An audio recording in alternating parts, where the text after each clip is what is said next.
Aphorism 26. Every superior human being will instinctually aspire after a secret citadel where he is set free from the crowd, the many, the majority, where, as its exception, he may forget the rule man, except in the one case in which, as a man of knowledge, in the great and exceptional sense, he will be impelled by an even stronger instinct to make straight for this rule.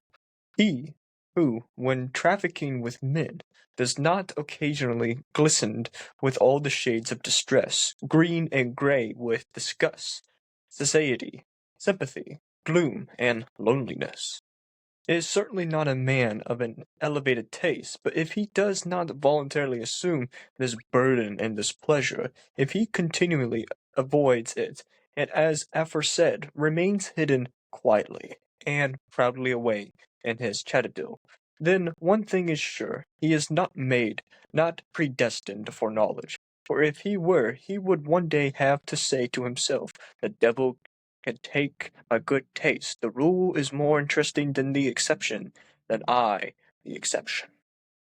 And would go down, would above all go in. The study of the average human being, protracted, serious, and with such disassembling, self-overcoming, intimacy, bad company, all company is bad company except the company of one's equals. This constitutes a necessary part of the life story of every philosopher. Perhaps the most unpleasant and malodorous part, and the part most full of disappointments. If he is lucky, however, as a favorite child of knowledge ought to be, he will encounter means of facilitating and cutting short his task. I mean so-called cynics. That is to say, people who recognize the animal, the commonness, the rule in themselves, and yet still possess a degree of spirituality and appetite which constrains them to speak of themselves and their kind before witnesses. Sometimes they even wallow in books, as in their own dung. Cynicism is the only form in which common souls come close to honesty, and the higher man must perk up his ears at every cynicism, whether coarse or refined, and congratulate himself whenever a buffoon without shame or a scientific satyr speaks out in his presence.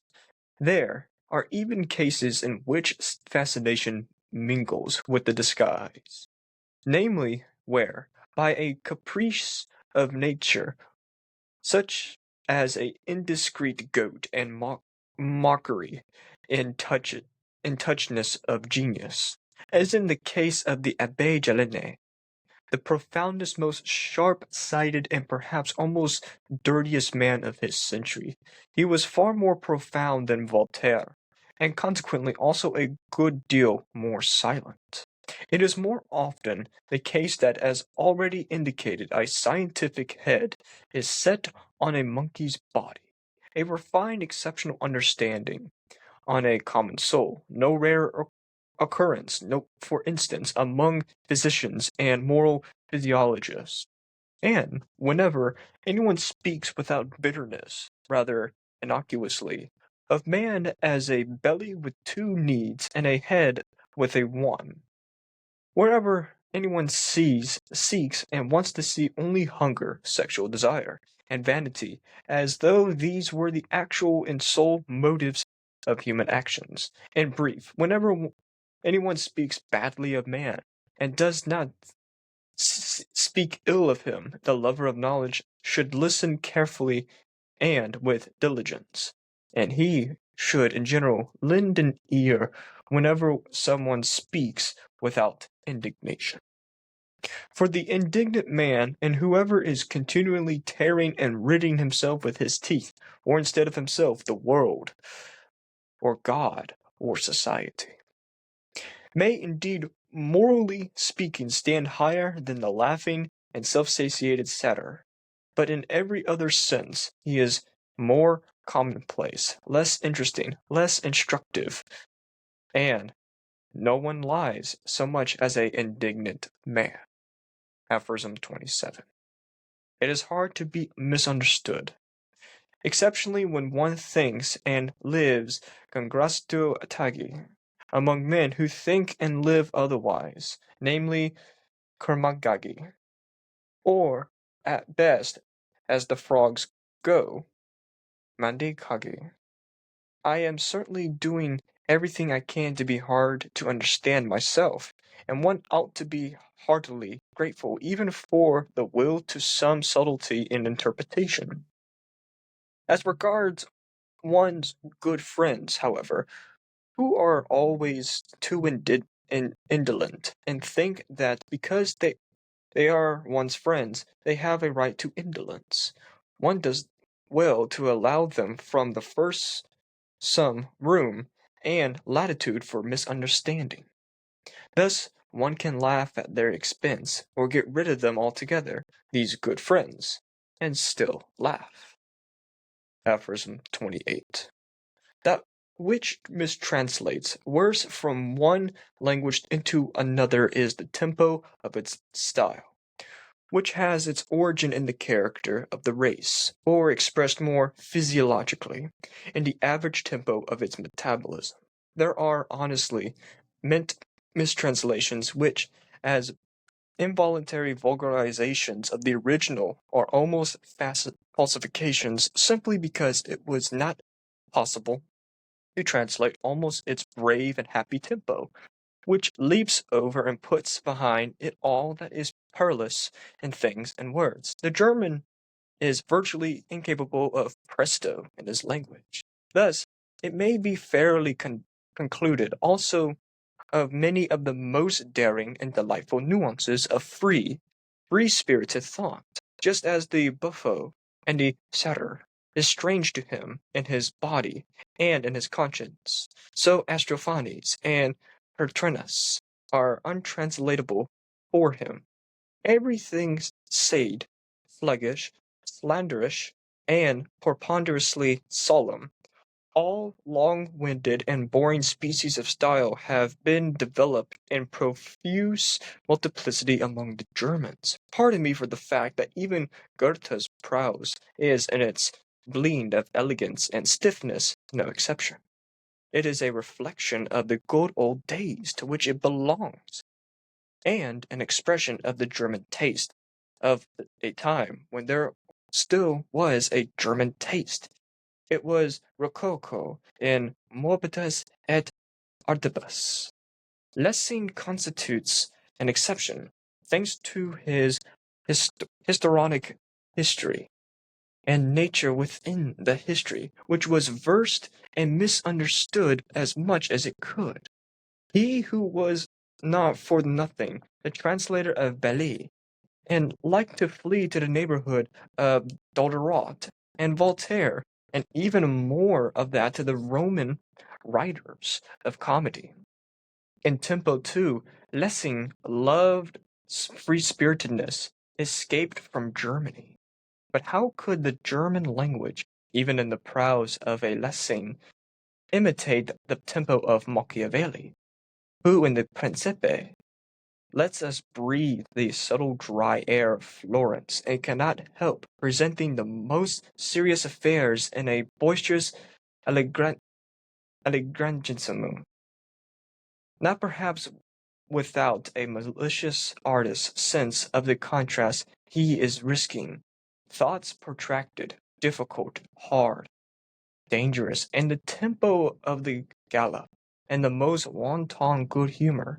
Who finally would venture a German translation of Petronius, who was, to a greater degree than any great musician has hitherto been, a master of presto and invention, ideas, words?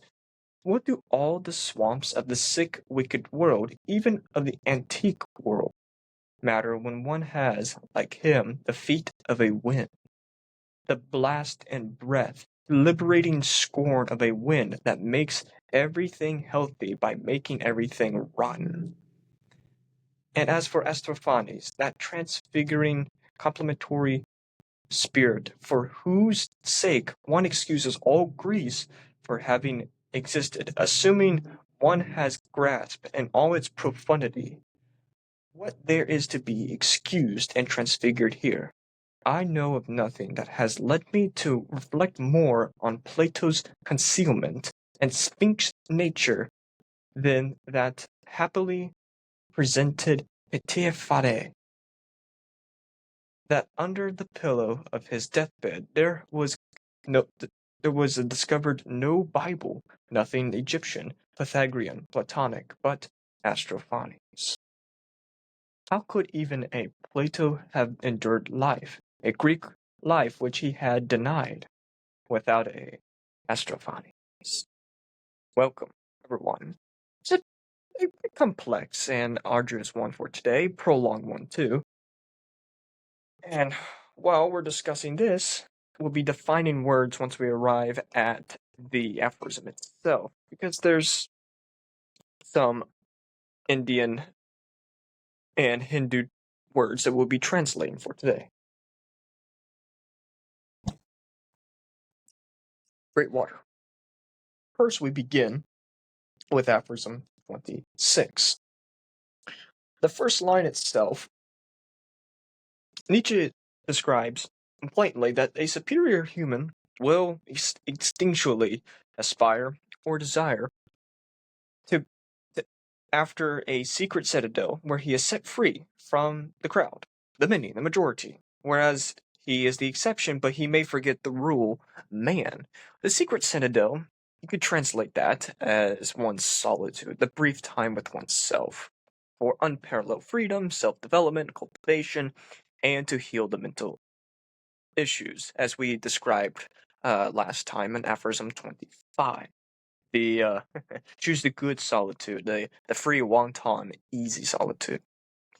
But he's saying, continues forward that forget the rule of man, and he says in Zarathustra that man is merely an ape. Well, man is a laughing stock and humiliation to ape, and to the Superman, man is that same humiliation and laughing stock, comparing to what ape was, etc., etc. He continues forward that in one case in which, as a man of knowledge and in the great and exceptional sense, he will be impelled by any even stronger instinct to make straight for this rule. He continues forward. He would even trafficking with men does not occasionally glisten with all the shades of distress, green and red, or green and gray. With disgust, satiety, sympathy, gloom, and loneliness, it's certainly not a man of an elevated taste. But if he goes not voluntarily assumed this burden and displeasure, if he continually avoids it, and as aforesaid, remains hidden, quietly, and proudly away in his citadel. And one thing is sure, he is not made, not predestined for knowledge. He'll describe later, but this is the description of an indignant man who can't tolerate the crowd, who can't bear the chatter, the social anxiety, plus the dry, almost humiliating humor of the majority, while at the same time self-indulging and he or she's self-complimenting of themselves as knowledgeable, intellectual, prideful, and to a degree selfish and ignorant. So he banishes himself quietly and profoundly, as he said, away from the crowd to his secret citadel, or solitude. And to Nietzsche, this person, he has not made himself. He's not predestined for this knowledge, because he hasn't approached the gray and green discuss satiety or simple pleasures of the majority with materialism, status quo, etc., etc. Their sympathy, their gloom, and loneliness.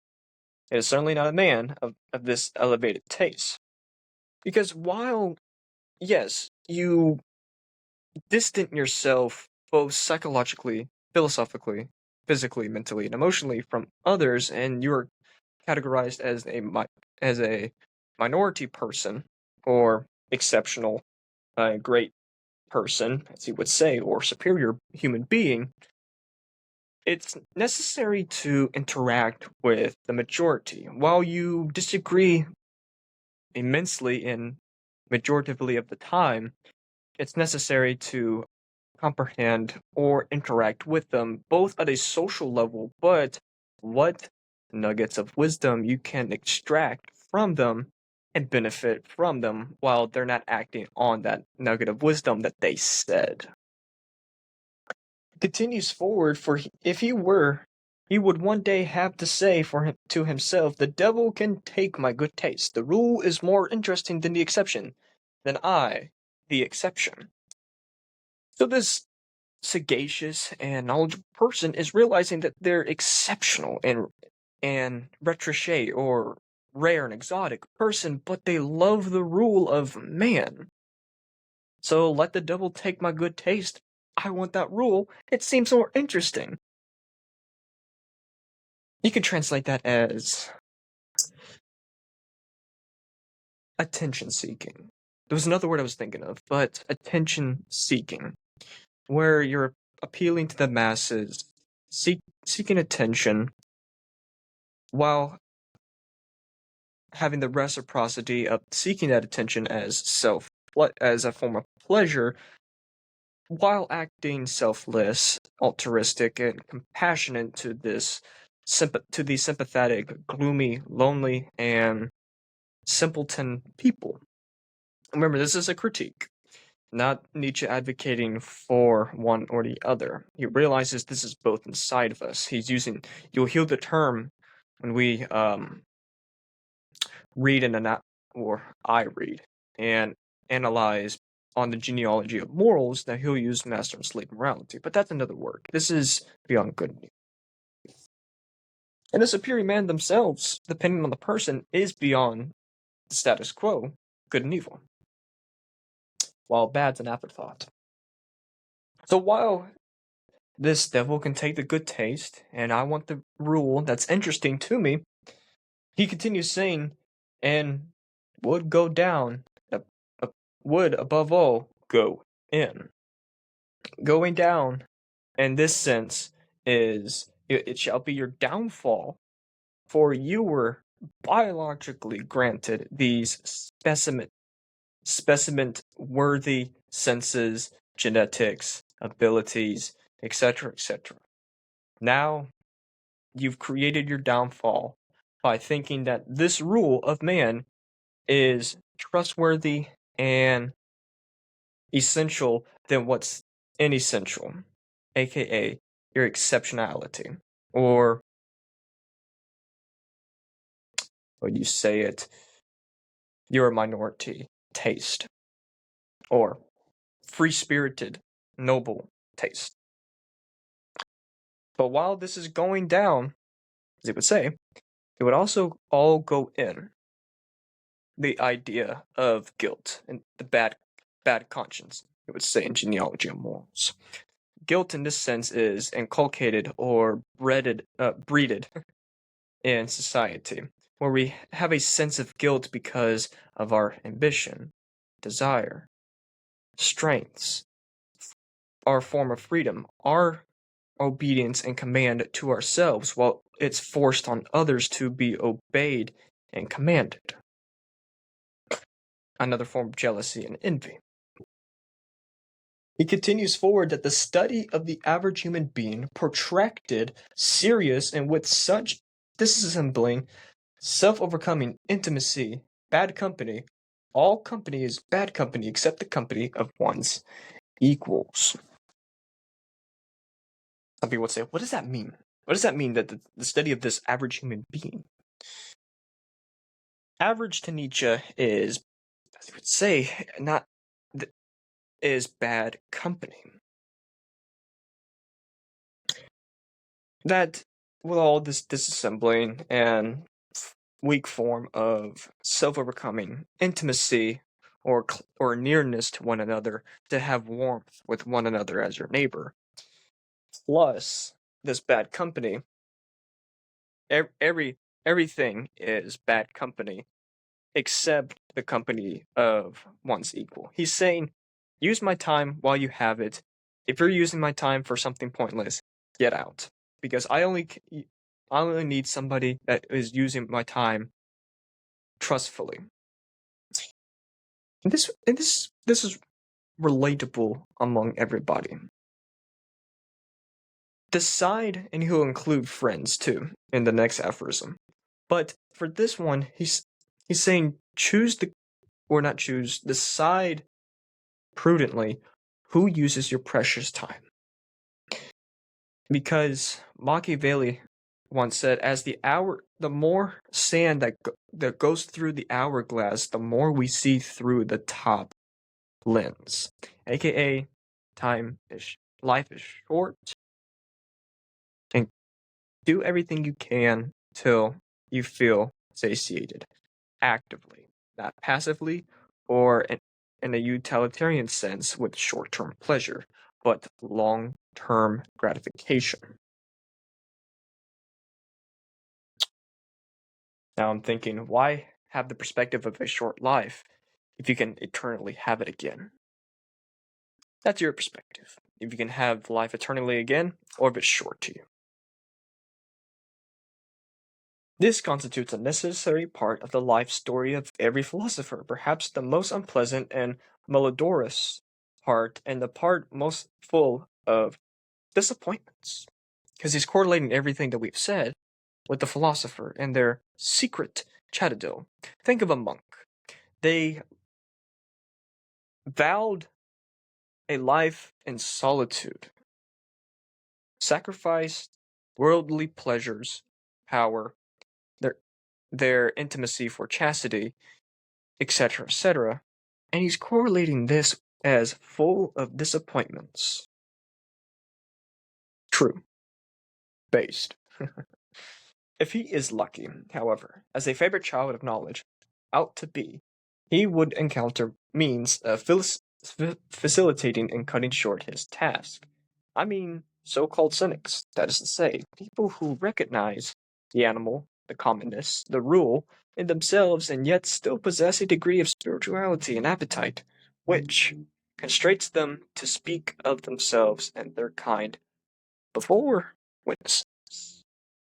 Before we discuss that cynicism, this concludes everything we said before.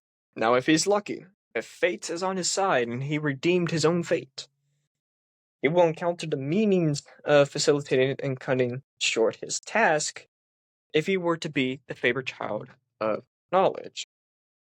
Because life prefers a unequal, injustice, ruthless plain field of war. Whoever survives that war, that's the child of knowledge for nature. Now, knowledge and virtue can guide you to truth, but truth, not that you're granted in life truth and you inherently possess this power. Truth in this sense is you're receiving your truth and how you see truth. That's a source of power. But if you continue at self-identifying your truth to an objective, absolutist truth, you're not checking nor questioning your pride and prejudice, nor facing the uncomfortableness of questioning yourself. That ties with the attention seekers, who, while they think they're this favorite child of knowledge, in reality they're not. You could see this in political positions. People who flaunt either selfishly, egotistically, or narcissistically, depending on the person and how you see them, they're not the favorite child of knowledge. And he would say they're not made or predestined for this knowledge, because they rather have the rule as a more interesting aspect than the exception, aka themselves. They realize that they're this abnormal and extraordinary person, but they prefer the rule of man. So once the rule of man, or man itself becomes tolerated and unpleased with this ruler, they can easily oust him from office. And you imagine the motives that they use to oust them. He continues forward with the Cynics. It's the first time we hear of the Cynics in Nietzsche, who these people realize that this animal, commonness, and rule, air quoting, rule, in themselves and yet still possess a degree of spirituality and taste. Why? Everything before witnesses. Why? And he continues forward. Well, he doesn't continue forward clarifying this. He says forward, sometimes they even wallow in books as in their own dung. Diogenes, everyone's favorite homeless guy with abundance of wisdom. But he's associating these cynics with the common, the rule, and the animal. First, we have to define animal. Animal is the Latin word from anima, which translates to beautiful or spirit. So next time someone says, "Oh, you're such an animal. Why would you do this?" Say to them, "Thank you for the compliment. I am a beautiful spirit." But the cynics still possess, to a degree, spirituality and appetite. With Diogenes, the spirituality would be of the Greek gods. In this sense, this spirituality is to breathe again, having that inner spirit to breathe, be warm, vibrant, and liberating yourself as a form of strength. And the wallowing of books as in their own dung.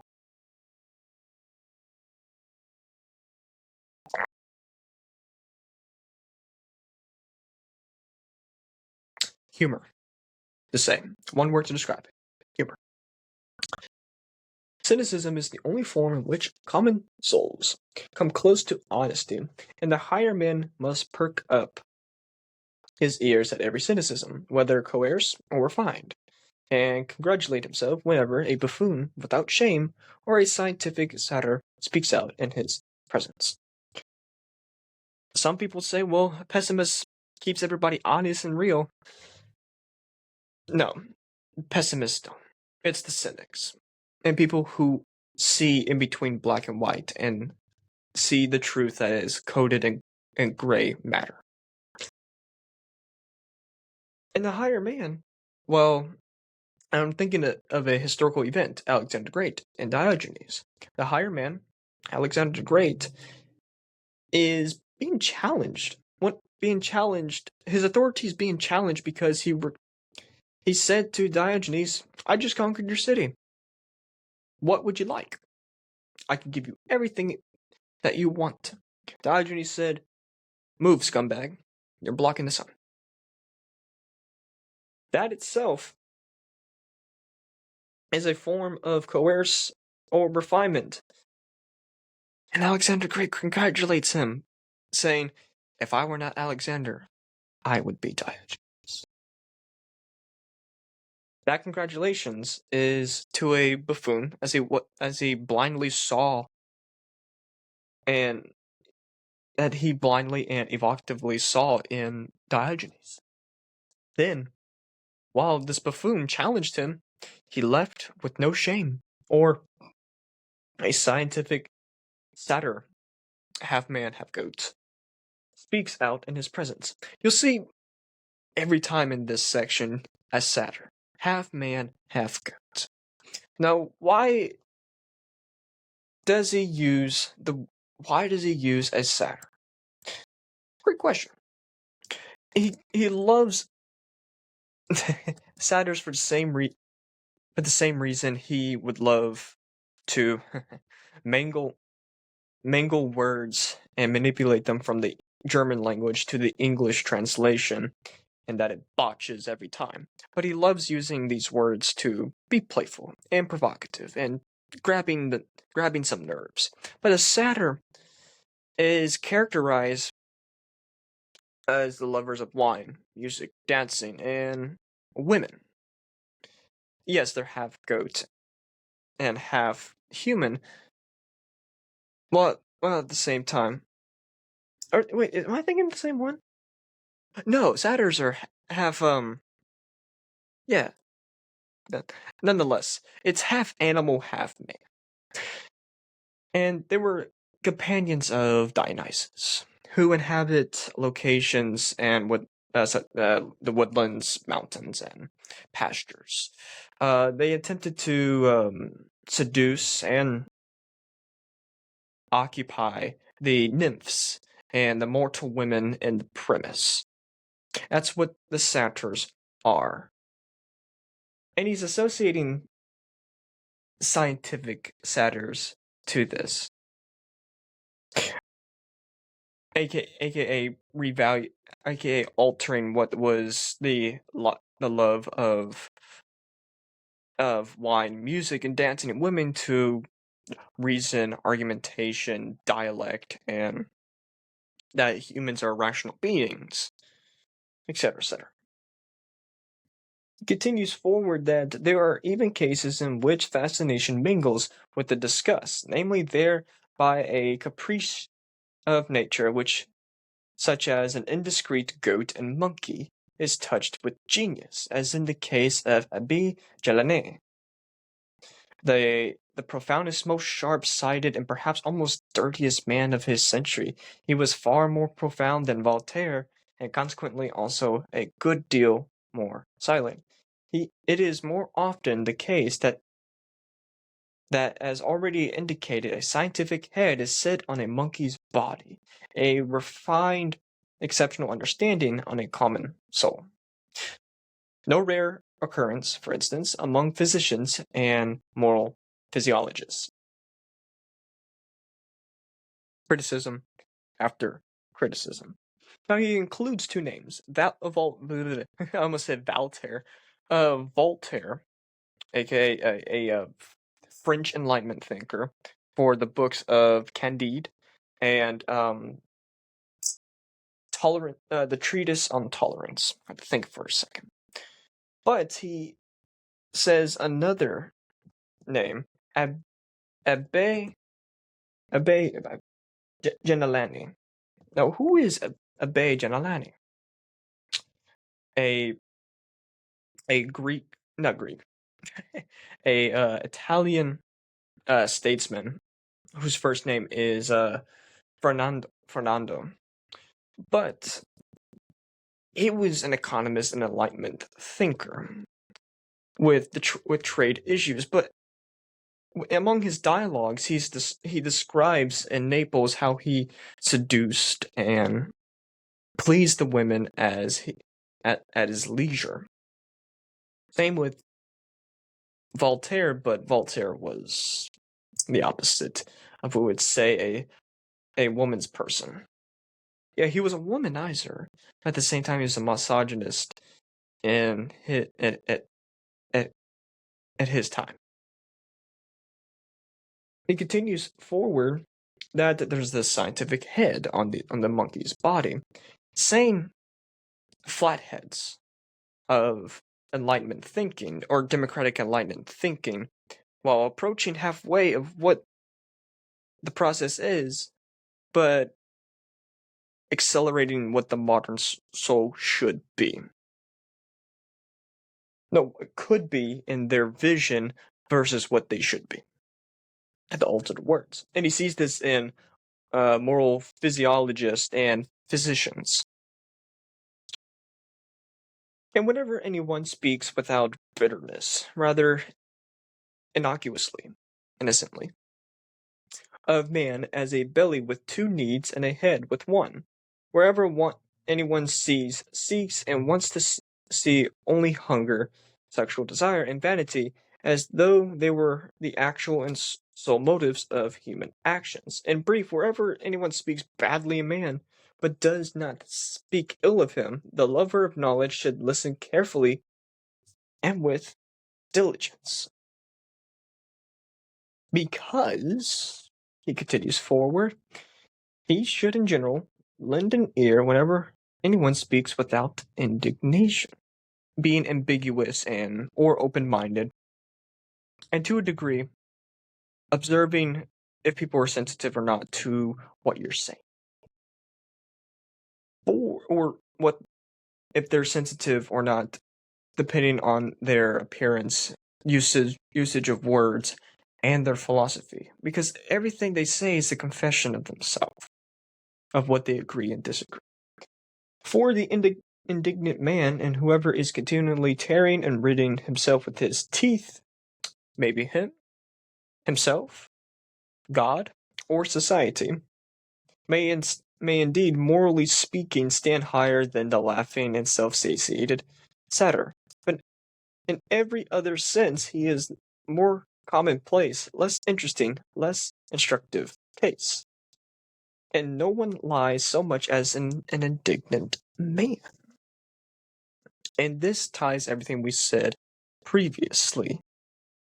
And now we continue forward with Aphorism 27, with the with the Indian words. He begins the aphorism. Why am I thinking the words? I say it every time. He begins with the aphorism with, "It is hard to be understood, exceptionally when one thinks and lives Gangastrio Gati." What is Gangastrio Gati? It's a term from the river Gangas in India, and that it's a quick pace. It's a term for a quick pace and emotions correlating with the river Gangas in India, which correlates to Nietzsche. He writes quickly, but while writing quickly and aphorismically, in this compressed, complex, and nuanced writing, unveils a beautiful tree. And that tree is a characterization in the thinking style that he writes, the same how the flow of river functions. And he continues forward, among men who think and live otherwise, namely Kermanganti, I mispronounced that, Kermangati, or at best as from as the frogs as the frog goes. Now he mentions frogs another time in Aphorism 2 from the timid and vulnerable people from frog-eyed perspectives, aka from a lower level while cornered. This style, Karmagati, is a Sanskrit term for a slow pace motion process, or a snail, and he uses frogs. I'd use snail and not frogs in this sense, but this aphorism, this style, he connects to the German idealism and their style of writing in the next aphorism. But he continues forward with another style, the style named Mandai Kagati. Mandai Kagati is describing the same flow state or movement of the sacred river and Gangas. But while one is the slow pace, and this one's the opposite is the quick pace. This one's the moderate pace. That's in between. So it's a synthesis of the two. And he continues forward. I am certainly doing everything I can to be hard. I can to be hard to understand myself. Relatable. Every time.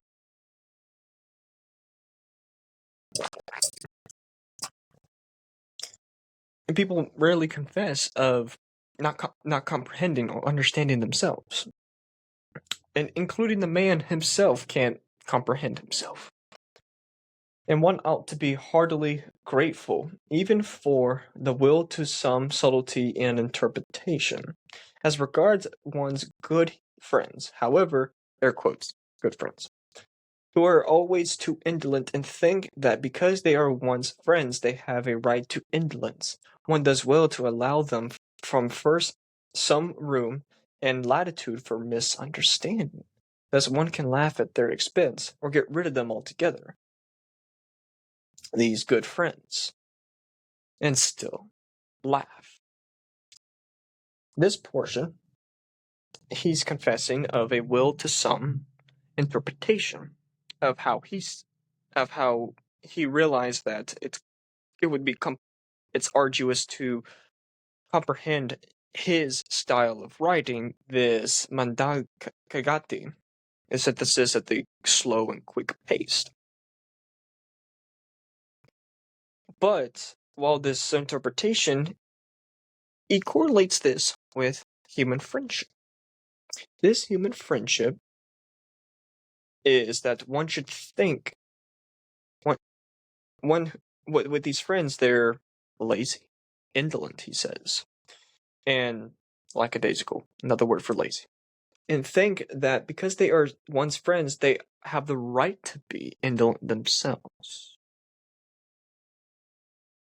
One does well to allow them from the first some room and latitude for misunderstanding, thus one can laugh at their expense, or get rid of them altogether, these good friends, and still laugh. He's tying this hard interpretation or understanding of himself to how we see our friends. Because from the first sight, it's complex and to a degree nuanced for the first some room or accepting and absorbing the presence to the latitude of misunderstanding of their character or personality, while at the same time they're indolent or lazy. Does that give you the right to be indolent and lazy? I say no, because you're mimicking what they're doing. So at the expense, you can laugh at them, both internally and externally, or rid them altogether, and still laugh. AKA being treacherous to your friends. Treacherous meaning betraying your friends, depending if they're truly your friends in the first place. Now, with these three writing Indian styles from Sanskrit, it sets the stage for Aphorism 28. Be quick, I promise. Maybe. Which translates words from one language into another is the tempo of its style. Nietzsche's one example. Thus spoke Zarathustra. There's multiple upon multiple mistranslations of the lyrical and grammatical course that he writes. Say the word Übermensch. It's either translated to Superman or Overman. Because Über is either super or over. In this situation, it's Overman. He's the same thing for the Untergangen, downgoing, for one's Übergangen, for overgoing. Once we read Zarathustra, I'll define those. Well, I defined them, but in Nietzschean sense. As its origins in the character of race, expressed more physiologically, one's perception of reality physically. In the average tempo of its metabolism, is it slow? Is it a slow metabolism or a quick metabolism? There are honestly meant translations which, as an involuntary vulgarization of the original, are almost falsifications simply because it's not possible to translate what was once brave and happy tempo, which leaps over and puts behind it all that is perilous in things and words.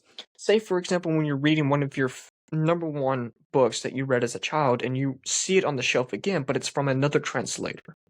And they have this involuntary and vulgarization of the original translation, but it's falsified in every once perilous or serious word and thought that was processed in this book or work. I, for example, had two translations of this work of Beyond Good and Evil. This one is translated from R. J. Hollendale, and I have the Walter Kaufman translation. Which one do I prefer? This one, because Walter Kaufman has a democratic view, or social democratic view of what Nietzsche is. And I've read that the Hollendale is, to a degree, non-biased. Now he's saying here that translating one language to another is arduous.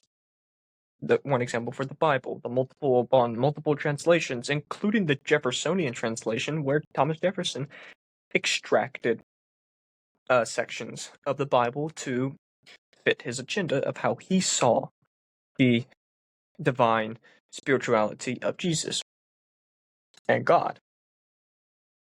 That described that had the origin and described the character of the person's ethnicity, plus their physiological experience, and how it determined the pace of the metabolism. Is it hyper or hypo? And then the mistranslations, and the involuntary vulgarization, etc., etc. It includes the Germans. This is where the German idealism fits, what I've said earlier. The German is virtually incapable of presto, or magnificence, in his language. Thus, it may be fairly concluded also of many of the almost daring and delight nuances of free-spirited thought. Just as the buffo and the satyr is strange to him in his body and in his conscience, so Aristophanes and Patronus are untranslatable for him. Aristophanes is one of the ancient Greek tragedians. There's Euripides, Sophocles, and Aeschylus. Aeschylus is the grandfather of Greek tragedian.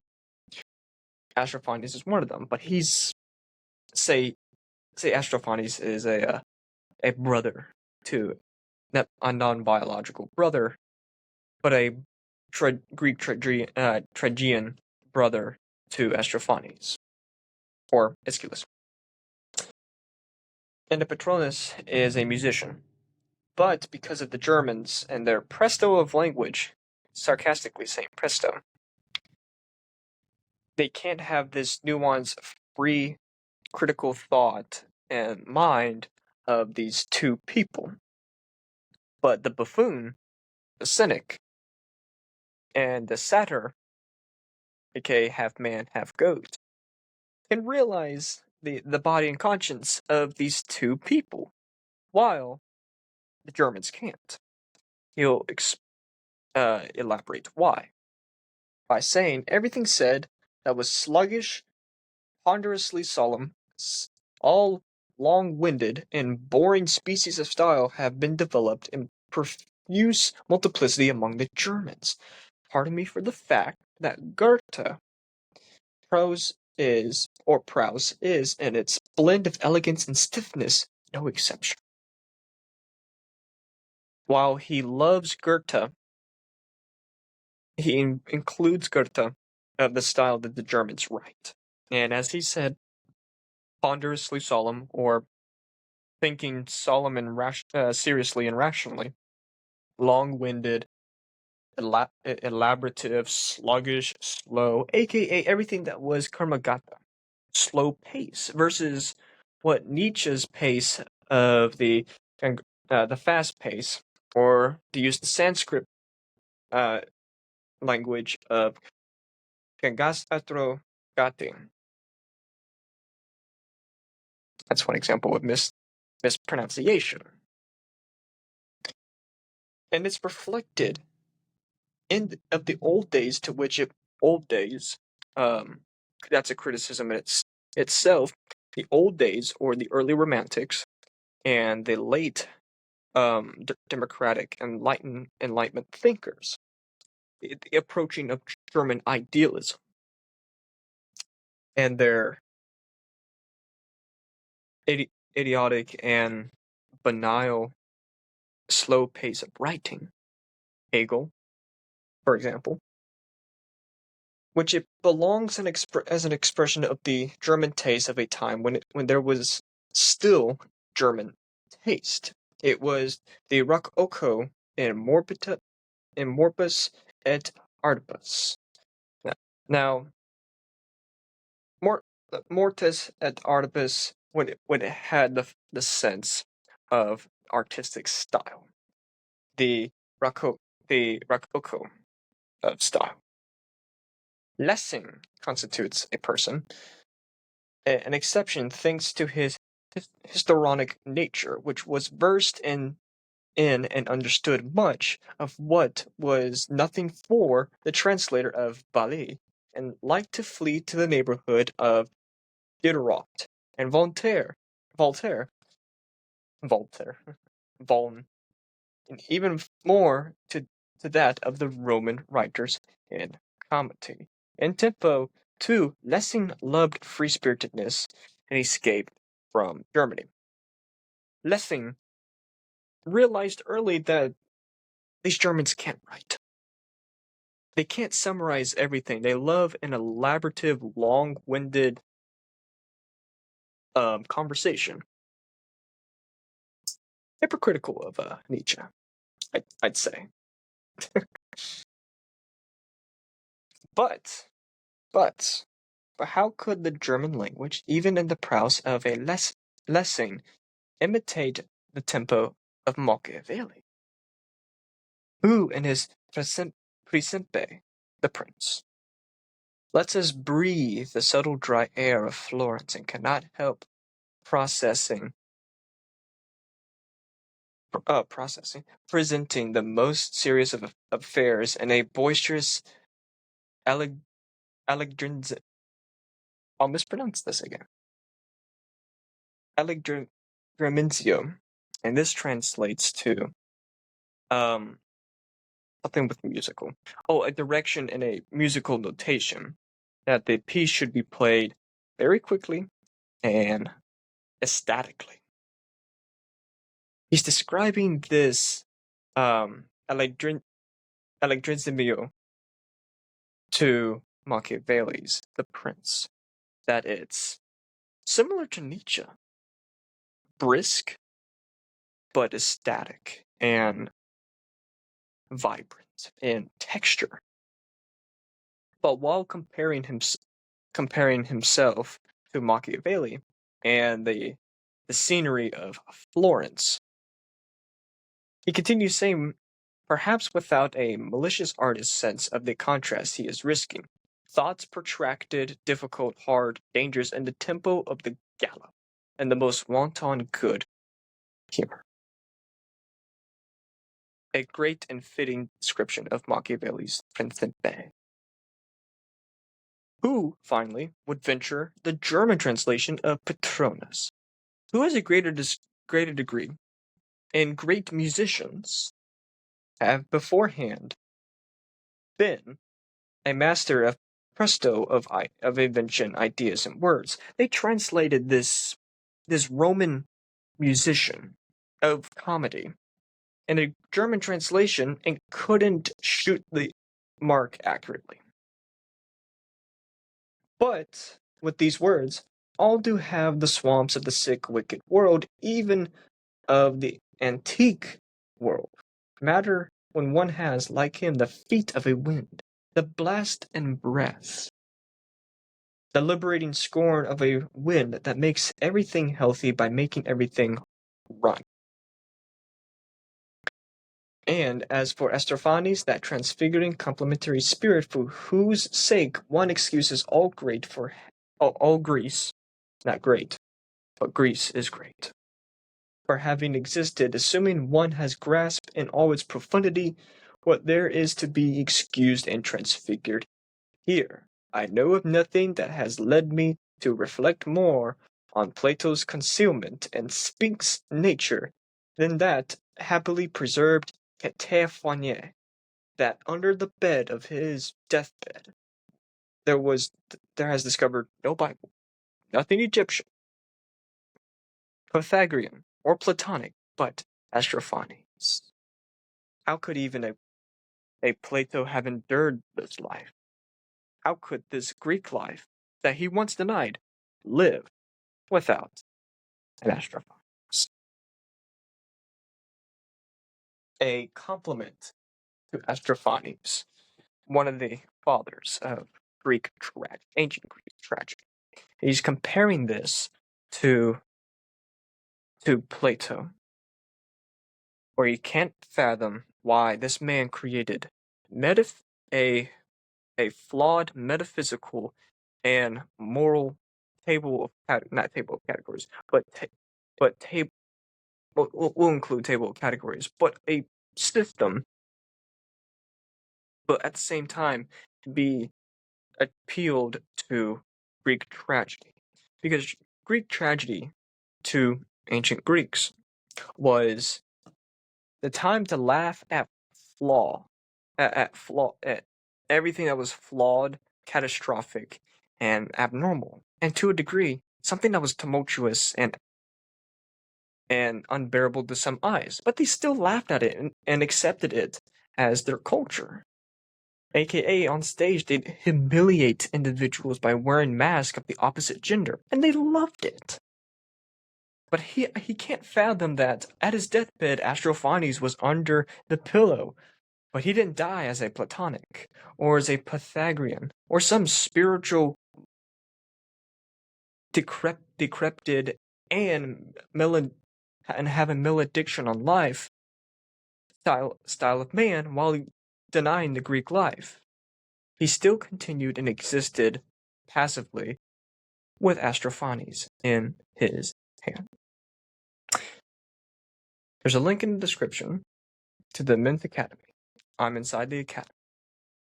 And remember, amor fati, love your fate.